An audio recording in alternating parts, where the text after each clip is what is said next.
Hello students, welcome to Mid Benches classes. Students, I hope आज आप लोगों ने इंग्लिश का पेपर बहुत अच्छे से किया होगा. Okay, so will start now day after tomorrow आपको हिंदी पेपर है. सो हिंदी पेपर के जो हम पेपर पैटर्न पहले देख लेंगे, उसके बाद एक ग्रामर का एक्सरसाइज कर लेंगे. ठीक है, तो पहला जो पार्ट होता है विभाग एक जो होता है गद्य पाठ का होता है, और टोटल विभाग जो गद्य पाठ है टोटल 20 मार्क का होता है. तो 20 मार्क में 3 पैसेज आते हैं, 2 मैसेज 8 मार्क्स के लिए होते हैं और एक पैसेज आपके लिए 4 मार्क के लिए होता है. ओके, सो पहला पैसेज आपको 8 मार्क के लिए होगा. उसमें 2 मार्क का आपको वेब आएगा. देन 2 मार्क के लिए आपको कोई प्रश्न तैयार कीजिए, कोई भी क्वेश्चन आ सकता है पैसेज रिलेटेड. ऐसे कि टोटल आपको एक स्वमत आएगा 2 मार्क के लिए, तो टोटल 6 मार्क, और ग्रामर 1 मार्क का. ग्रामर वचन बदलो या उपसर्ग हटाकर लिखिए, ये जो है 1 मार्क के लिए होंगे. फिर प्रश्न पहला पैसेज होगा. प्रश्न पहला ये सेकंड पैसेज अगेन ये भी 8 मार्क के लिए होगा. देन प्रश्न पहला ये पैसेज आपको 4 मार्क के लिए होगा. तो ऐसे करके टोटल आपको 20 मार्क का गद्य पाठ होता है. अब आता है पद्य पाठ, जिसमें हम पोएम्स की बात करते हैं. तो पोएम्स में टोटल आपको कितने मार्क के होते हैं पद्य पाठ? 12 मार्क का. तो जो पहला पोएम होता है जो पढ़ के आपको उसके आंसर्स करने हैं, वो 6 मार्क के होते हैं. एंड ऑलवेज रिमेंबर, जो भी आप वेब बना रहे हो उसको पेन से ही बनाना है, पेंसिल यूज़ नहीं करना है, ये आपको ध्यान देना है. ठीक है, तो पहला पद्य 6 मार्क का और दूसरा पद्य भी 6 मार्क का होगा. इस करके आपका ये विभाग दूसरा खत्म हो जाएगा. अब विभाग तीसरा जो होता है वो होता है पूरक पठन का. पूरक पठन ये आपको टोटल कितने मार्क के होते हैं? 8 मार्क का. तो पूरक पठन में प्रश्न तीसरा जो है वो 4 मार्क का होगा, 2 रहेंगे. प्रश्न तीसरा है 4 मार्क का, एंड प्रश्न तीसरा वो भी आपको 4 मार्क होगा. इस ऐसे करके आपका कितना मार्क हो गया? 20 मार्क पद्य पाठ, देन 20 मार्क पद्य पाठ हो गया, गद्य पाठ हो गया. 12 मार्क का आपका पद्य पाठ हो गया, और पूरक पठन आपका 8 मार्क हो गया. जैसे कि 40 मार्क आपके अभी यहाँ कवर हो गए. अब उसके बाद आता है विभाग चौथा, दैट इज़ भाषा अध्ययन या व्याकरण. ये टोटल कितने मार्क के होते हैं? 14 मार्क का. इसमें कोई अप्रिसिएशन या रसग्रहण नहीं होता, ये आपको पता ही है. ठीक है, तो आपको भाषा अभ्यास या व्याकरण कितने मार्क के होंगे? टोटल 14 मार्क के. तो अब कितने मार्क हो गए? 14 + 40 54. तो इस तरीके से आपका विभाग चौथा होगा, जो कि ग्रामर होगा. अब विभाग पांचवा जो है 26 मार्क का होगा. 54 + 26 दैट इज़ 80. उसमें आपको उपयोजित लेखन लिखना है, पत्र लेखन रहेगा. उसमें भी आपको एक फॉर्मल और इनफॉर्मल होगा. उसके बाद गद्य आकलन है. निम्नलिखित परिचित पढ़कर आपको प्रश्न निर्मित वहाँ है होगा, उस पर ऐसा 4 प्रश्न तैयार कीजिए. पहले पैसेज दिया जाएगा, 4 प्रश्न आपको तैयार करने हैं. प्रश्न पाँचवा मतलब 5 मार्क का लेटर, 4 मार्क का प्रश्न तैयार करना, वो पाठ होगा. प्रश्न पाँचवा में आपको वृत्तांत लेखन या तो कहानी लेखन में कोई करना है. देन दूसरा उसमें पार्ट 2 है, वो भी 5 मार्क का है, विज्ञापन लेखन, एडवर्टाइजमेंट, एंड उसके टॉपिक्स भी दिए जाएंगे. और प्रश्न पाँचवा जो है 7 मार्क का, वो होता है आपका निबंध लेखन. तो निबंध लेखन आपको पता है आत्मकार या मैं आत्मकथा होगा, या तो कोई वैचारिक रहेगा, या किसी के ऊपर होगा. तो इस तरीके से आपके 80 मार्क के पेपर्स होते हैं. ठीक है, now will go to our grammar section. Grammar section start करते हैं. 14 मार्क का ग्रामर होता है. आज मैं आपको ये ग्रामर कर लूँगी, ऐसे और 2-3 पैटर्न करवा लूँगी. प्लस अगर किसी टॉपिक पर आपको क्वेरी से लाइक कारक है, कुछ है, तो वो बता देना, मैं आपको वो भी एक्सप्लेन कर दूँगी. Fine, should we start now? So 14 mark के ग्रामर में जो पहला क्वेश्चन है वो आपको 1 मार्क के लिए आता है. अधोरेखित शब्द का भेद लिखिए. प्रश्न है रमेश की घड़ी सुंदर है. तो सुंदर अधोरेखित ये क्या है? आपको घड़ी की विशेषता बता रही है. तो ये क्या, उसका उत्तर क्या होगा? सुंदर जो है विशेषण है. क्या है? विशेषण.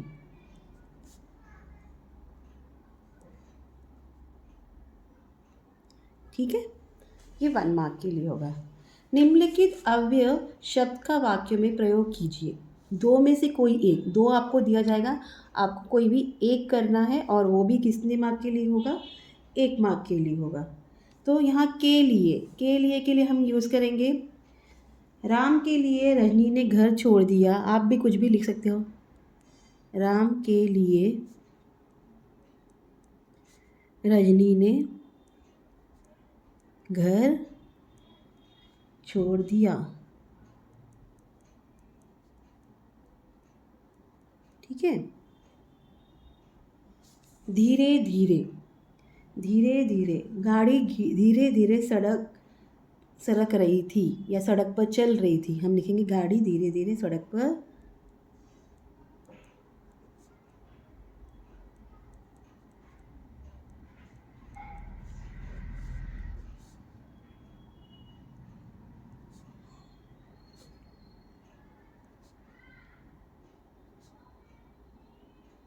ठीक है। एनी टू रहेगा, उसमें से कोई भी आपको एक करना है। प्लीज़ देखते दे लिखो, फुल स्टॉप डालना, कॉमा डालना, ये सब छोड़ना मत। सॉरी लैंग्वेज है, लैंग्वेज में ये सब के ही मार्क होते हैं। अब तालिका पूर्ण कीजिए। इसमें से भी आपको कोई भी एक करना है। ठीक है। परंतु परंतु का संधि विजय क्या है? परम प्लस तू। क्या है? परम रफा नीचे प्लस तू। ये कौन सी संधि है आपको पता है? स्वर है, व्यंजन है और विसर्ग संधि हमारे इसमें है। तो ये क्या है? इसमें कोई आ ई उ ऐसे कोई शब्द जॉइंट हो रहे क्या? नहीं। परंतु, तो परम प्लस तू परंतु, ये है व्यंजन संधि। ठीक है। देव प्लस ईश, तो इसका जो संधि है वो क्या है? देवेश। देव प्लस ईश आ गया, ये स्वर में आता है तो ये है स्वर संधि। Now next question. निम्नलिखित वाक्य में से सहायक क्रिया पहचान कर उसका मूल रूप लिखिए। आपको सहायक क्रिया पता है जो लास्ट में आता है ना, तो दो में से कोई एक करना है, वो भी 1 मार्क के लिए ही है। सिरचन की उंगलियों में सुतली के फंदे पड़ चुकना, इसका मूल शब्द भी हमें लिखना है, ये याद रखना है आपको। चुके, इसका मूल शब्द क्या है? चुकना। ठीक है। मुंह झूठा करके थोड़ी ही उठ जाऊंगी, तो जाऊंगी जाना, जाऊंगी क्या हो जाएगा? जाना। आ रहा है आपको समझ में? ठीक है। अब नेक्स्ट पार्ट। निम्नलिखित क्रिया के प्रथम तथा द्वितीय प्रेरणात्मक क्रिया रूप लिखिए। दो में से कोई एक करना है, ये भी 1 मार्क के लिए, मतलब दोनों आप ये तो प्रथम तथा द्वितीय प्रेरणा करेंगे हम लोग। तो क्या है? ये आपको क्वेश्चन दिया है, हाफ मार्क के लिए दोनों रहेगा। खाना, खाना का क्या आएगा? अभी यहाँ प्रथम लिखेंगे, प्रथम प्रेरणात्मक, और ये द्वितीय है।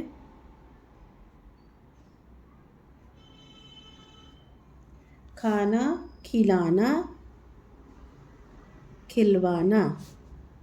ठीक है। सीखना का क्या हो जाएगा? ये सी है, मतलब दूसरी वेलांटी है, पहले हो जाएगी सिखाना, सिखवाना।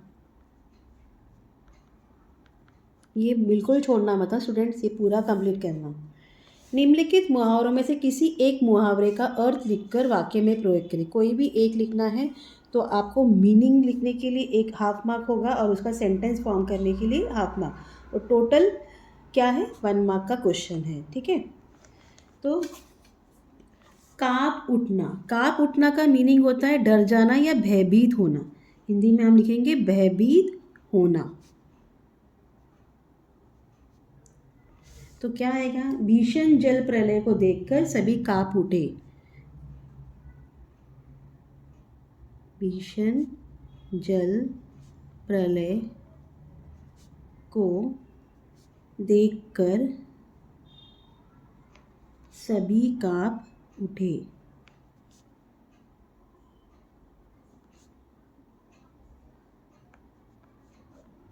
ठीक है। दाद देना मतलब आप किसी की प्रशंसा करते हो, किसी की बड़ाई करते हो, तो यहाँ आएगा प्रशंसा करना।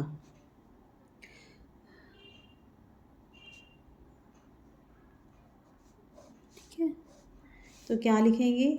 जोकर के करामत देखकर, जोकर के करामात देखकर सभी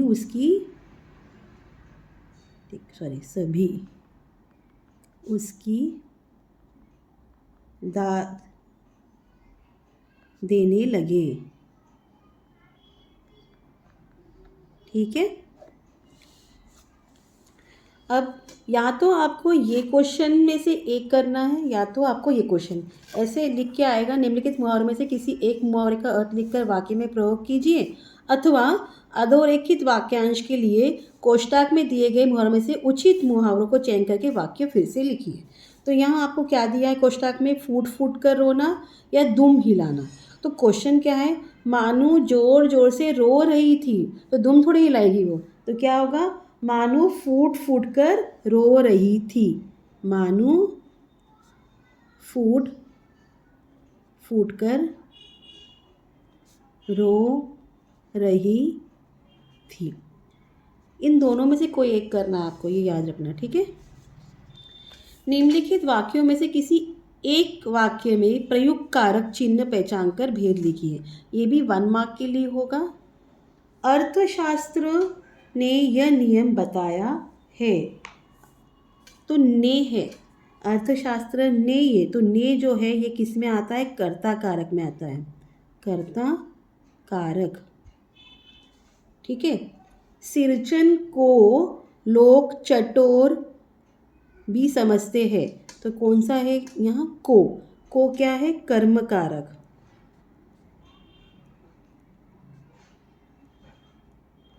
फाइन।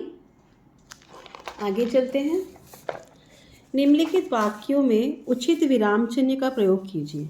मीन्स एक्सक्लेमेशन डालना है, फुल स्टॉप डालना है, कॉमा डालना है, वो सब प्रॉपरली करना है। क्या है? ससुरी खुद मरी, बेटियों को ले गई अपने साथ। अब देखिए, ससुरी तो बराबर है, हमने ससुरी लिख दिया। खुद मरी, खुद भी लिख दिया। कॉमा है यहाँ, बेटे। अब बेटे बेटियों के बीच में क्या आएगा? एक हाइफन आएगा, ये याद रखिए। बेटे बेटियों को ले गई अपने साथ। तो हिंदी का फुल स्टॉप आपको पता है, यहाँ लास्ट में आपको क्या एंडिंग में करना है? फुल स्टॉप डालना है। सो इस तरीके से आपका ये कंप्लीट हो जाएगा। ये भी 1 मार्क के लिए होगा। निम्नलिखित वाक्यों को सूचना के अनुसार काल परिवर्तन कीजिए। 2 करना है, 3 दिए होंगे आपको, यानी 2 करना है। हाँ, तो मानू को ससुराल पहुँचने में मैं ही जा रहा था, तो सामान्य भूतकाल। जा रहा था, तो ये जा रहा है वर्तमान काल में। सामान्य भूतकाल करना है तो गया, मैं ही गया। पूरा स्टार्टिंग में वैसे ही आएगा। मानू को ससुराल पहुँचाने मैं ही गया। आया समझ में आपको? सॉरी। गाड़ी चल पड़ी, सामान्य भविष्यकाल। फ्यूचर टेंस में गाड़ी चल पड़ेगी, गाड़ी चल पड़ेगी। ठीक है। गरीबी या बेकारी की समस्या हल नहीं कर सकी। गरीबी और बेकारी, बेकारी लिखा है, बेकारी सामान्य वर्तमान काल। गरीबी या बेकारी की समस्या हल नहीं कर सकती है, सकी है तो सकती है। गरीबी या बेकारी की समस्या हल नहीं कर सकती है। ठीक है। ये हो गया, आपको 2 मार्क का ग्रामर था। अब नेक्स्ट है, निम्नलिखित वाक्य का रचना के अनुसार भेद लिखिए। ये 1 मार्क के लिए होगा। क्या लिखा है? कल्याणकारी राज्य का अर्थ यह समझा जाता है कि सब तरह के दुर्बलों को राज्य सत्ता द्वारा मिले। कौन सी वाक्य की रचना है? ये मिक्स है, तो इसको लिखेंगे मिश्र वाक्य।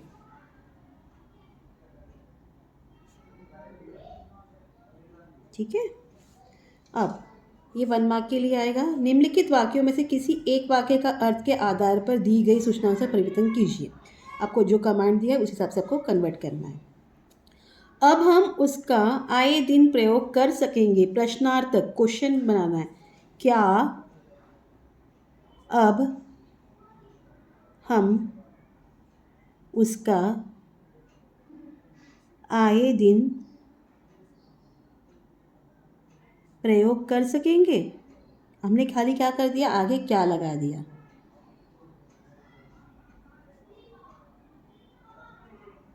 और लास्ट में हमने क्वेश्चन मार्क कर दिया। This much. सिर्फ पैर का फ्रैक्चर हुआ है, निषेधार्थक वाक्य करना है। तो मतलब आपको यहाँ नहीं का वाक्य नहीं यूज़ करना है। तो आप लिखोगे सिर्फ पैर का फ्रैक्चर नहीं हुआ है। ठीक है, इतना पार्ट क्लियर। अब जो लास्ट क्वेश्चन है इसमें क्या बोला गया है, ये 2 मार्क के लिए होगा आपको। निम्नलिखित वाक्यों में से किन्हीं 2 वाक्यों को शुद्ध करके फिर से लिखिए। शुद्ध करके मीन्स कहीं आपको उकार या वर्ड्स में मिस्टेक रहेंगे, उसको आपको करेक्शन करना है। तो बाबूजी, तो बाबू का यहाँ क्या है, जो उकार है वो छोटा है, तो हमें क्या करना है, इसको बड़ा करना है। बाबू जी खुद इम्पाला का। अब ये देखो, ये प्रयोग है। कैसे लिखा था, ऐसे। तो यहाँ खाली आपको रफा दिया गया है, तो आपको ऐसे लिखना है, प्रयोग न के बराबर करते थे। आया समझ में आप लोग को?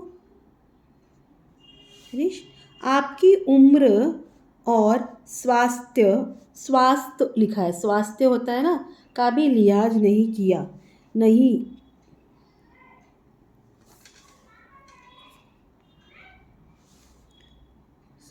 आपकी उम्र और स्वास्थ्य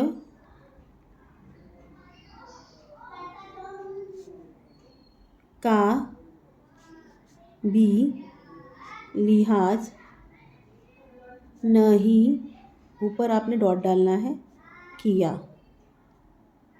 आया समझ में? लास्ट है ये, योग्यता के बावजूद उसके चयन नहीं हो पाता था। तो उसके क्या होगा, उसका ना, ये सेंटेंस ही रॉन्ग लग रहा है, तो आप लिखोगे योग्यता